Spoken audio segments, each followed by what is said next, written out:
En aquel momento, había suficiente conocimiento y experiencia, y el desarrollo de las técnicas que hicieron posible el avance. Nunca antes en la historia los médicos pudieron hacer tanto para preservar nuestra salud como en la actualidad. Y en casi todas las áreas médicas, el desfile de avances que beneficiarán a millones solo ha comenzado. Las vacunas se convirtieron en el sueño de los científicos. Prometieron librar al mundo de la enfermedad viral. Curiosamente, la palabra vacuna proviene de una enfermedad bovina llamada vaccinia. En el siglo XVIII, la belleza de las ordeñadoras era un lugar común. Eran las únicas a las que la viruela no había afectado. Un médico rural inglés llamado Edward Jenner observó que un sorprendente número de ordeñadoras había contraído una enfermedad benigna semejante al sarampión, conocida como vaccinia. Jenner extrajo el virus de ampollas e infectó a un niño, su hijo. Luego inoculó al muchacho con el virus vivo de la viruela. Era riesgoso, pero funcionó. La inyección inicial de vaccinia le provocó una dolencia benigna, pero su cuerpo desarrolló una inmunidad para ambas enfermedades.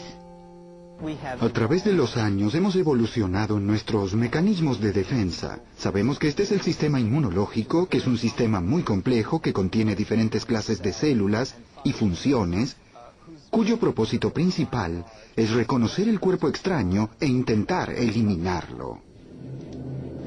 El sistema inmunológico tiene tres funciones principales que se llevan a cabo en nuestro cuerpo en este momento. Los anticuerpos son proteínas que se unen a la superficie de un virus, debilitándolo hasta la muerte. Las células blancas del cuerpo se mueven para destruir las células infectadas por el virus.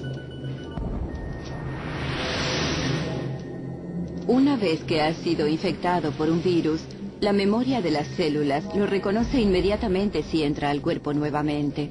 Por eso las vacunas son tan efectivas. El cuerpo recuerda la apariencia del virus falso, por eso puede protegerse cuando aparece el virus real. Una de las formas más comunes de hacer una vacuna es hacerla crecer en un anfitrión artificial.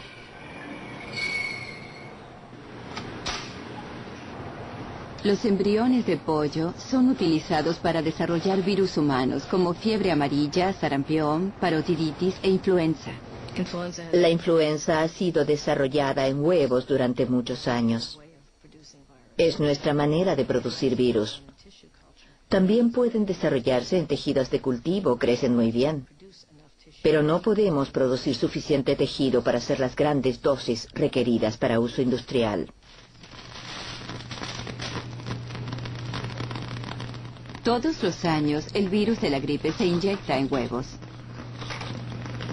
Después de varias transferencias de huevo a huevo, el virus se habrá adaptado mejor a crecer en células de pollo que en células humanas. Cuando se inyecta en un humano, es como el enemigo que causa la inmunidad, pero no es lo suficientemente fuerte para provocar una enfermedad. El virus de la gripe ha encontrado su camino en el sistema inmunológico mutando, cambiando su apariencia. A veces solo cambia ligeramente. Otros años, el cambio es radical y no tenemos defensas. Algunas veces puedes conseguir una inmunidad parcial que te dará algo de protección. Pero tenemos lo que llamamos una transmutación. Es usual que tengamos epidemias importantes. Luego, el sistema inmunológico no reconoce la gripe porque no es similar a los virus que haya visto antes. ¿Cuánto puede cambiar un virus? Depende de cómo está hecho. Si tiene material genético en el ADN familiar doble hélice, entonces se mantiene bastante estable de generación en generación. En la reproducción, cuando un filamento de ADN se divide para convertirse en dos filamentos de ADN, una clase de verificador controla la forma de las nuevas moléculas para asegurarse que las dos copias sean idénticas. Los virus del ADN tienen un interesante sistema de copiado con el que pueden corregir sus errores. Su frecuencia de interposición es baja. Los virus del ARN no lo tienen. Esto explica por qué son tan variables. Cambian todo el tiempo. lo que explica por qué la vacuna para un virus del ADN como la varicela funciona década tras década, mientras cada año necesitamos una nueva vacuna para virus del ARN como la influenza. Esta librería congelada es la colección del Dr. Herlocker de cepas de gripe que se han desarrollado a través de los años. Estos virus no están muertos, solo dormidos. Cada frasco representa un año diferente, una cepa distinta. Si descongelaras y respiraras la cosecha de influenza 1980, probablemente te enfermarías. Algunas cepas de influenza son mutaciones espontáneas. Otras epidemias pueden ser rastreadas hasta patos y cerdos. Terminan con nombres como influenza del cerdo, o influenza de Hong Kong, o influenza asiática, porque a menudo provienen de países donde la gente vive muy cerca de sus animales. La influenza tiene la ventaja adicional de pasar de una especie a la siguiente. Cada vez que esto ocurre, la cepa cambia.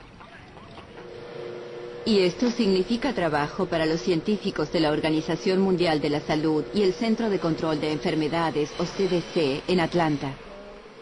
Todos los años es una carrera contra el tiempo. ¿Laboratorio del CDC de observación de influenza? La información se recopila en centros de vigilancia en todo el mundo y se utiliza para predecir cuál es la próxima cepa. Una vez determinada, una nueva vacuna se desarrolla con la esperanza de llegar a tiempo.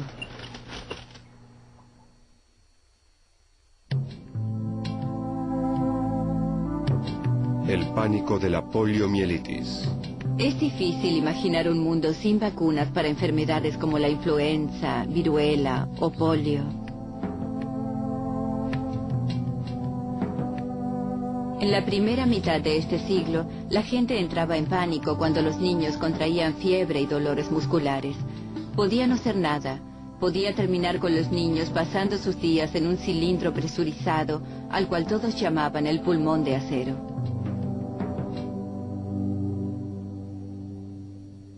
En mi época, estaba muy consciente de los efectos de los virus.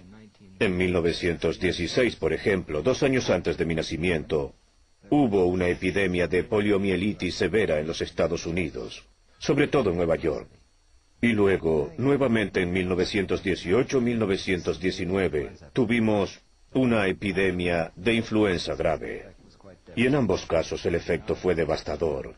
Por supuesto, yo era muy joven para entender el significado, pero recuerdo los cuerpos retorcidos y los ataúdes.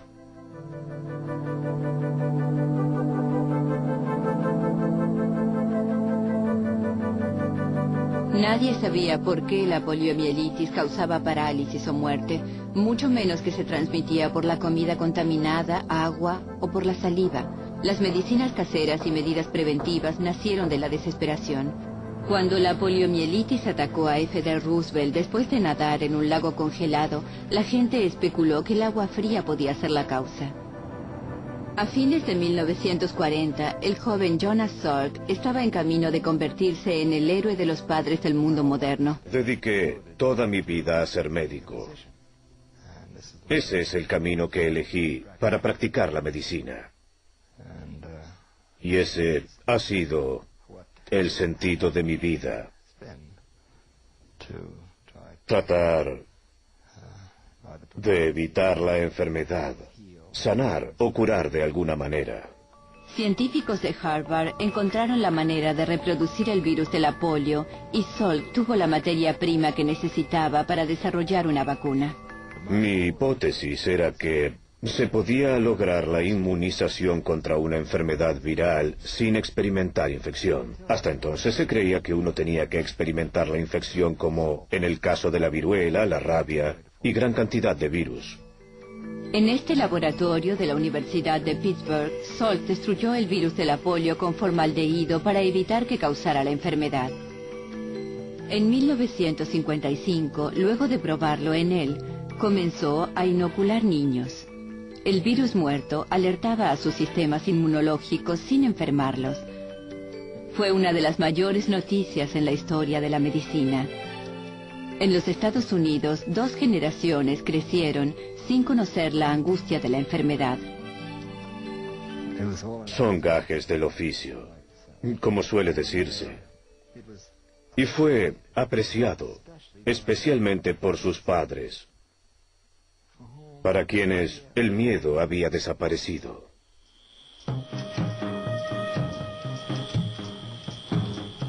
De regreso en 1935, un bacteriólogo llamó a la batalla contra la enfermedad la última aventura genuina del mundo. Todos los dragones están muertos, y la lanza descansa oxidada en el rincón de la chimenea. La única propuesta deportiva que permanece es la guerra, contra estas feroces criaturas que están al acecho en los rincones oscuros, y merodean entre los cuerpos de ratas, que vuelan y reptan con los insectos, y acechan nuestra comida y bebida, y hasta en nuestro amor.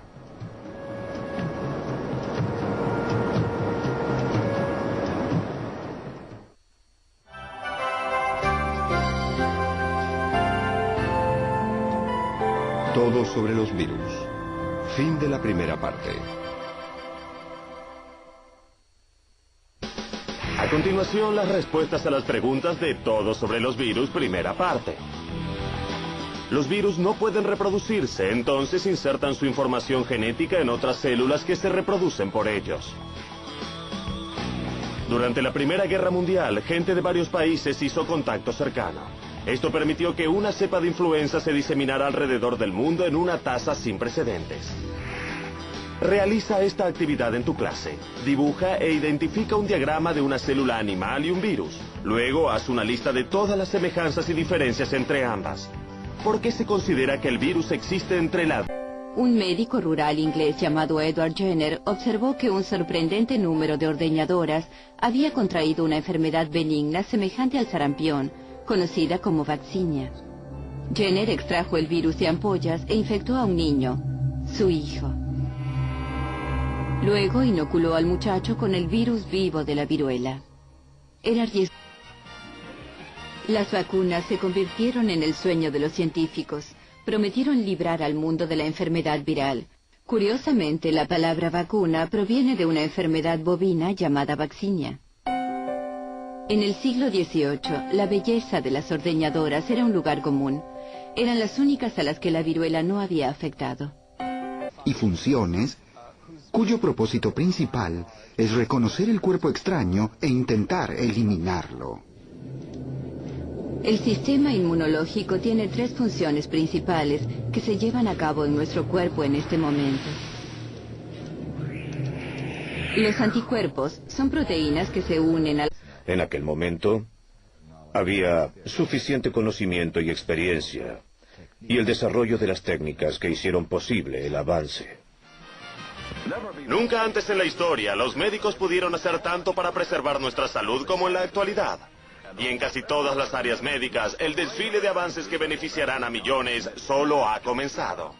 Gozo, pero funcionó. La inyección inicial de vaccinia le provocó una dolencia benigna, pero su cuerpo desarrolló una inmunidad para ambas enfermedades.